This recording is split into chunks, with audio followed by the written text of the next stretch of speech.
ایک وہ عورت بھی ہوگی جو رسول کریم صلی اللہ علیہ وسلم کے جنت میں داخل ہونے سے پہلے جنت میں موجود ہوگی۔ آقا کریم صلی اللہ علیہ وسلم ارشاد فرما رہے ہیں، حضرت ابو ہریرہ رضی اللہ تعالیٰ عنہ یہ فرمان ذکر کرتے ہیں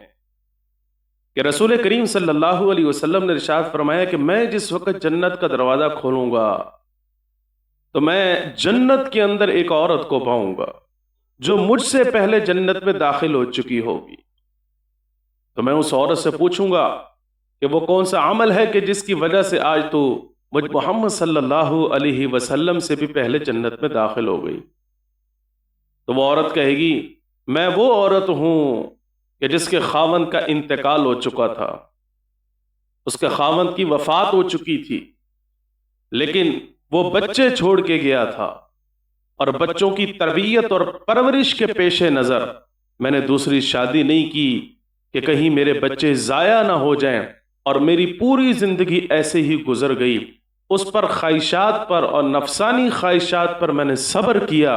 اللہ رب العزت نے اس صبر کے بدولت مجھے تمام لوگوں سے پہلے جنت میں داخل ہونے کی توفیق عطا فرما دی۔ وہ عورت کے جس کے خاوند کا انتقال ہو چکا ہو اور وہ بچے چھوڑ کے گیا ہے، اور ماں جو ہے، بیوی جو ہے، اپنے بچوں کی خاطر جو ہے دوسرا نکاح اس لیے نہیں کرتی کہ اگر میں نے دوسرا نکاح کیا تو میرے بچے ضائع ہو جائیں گے،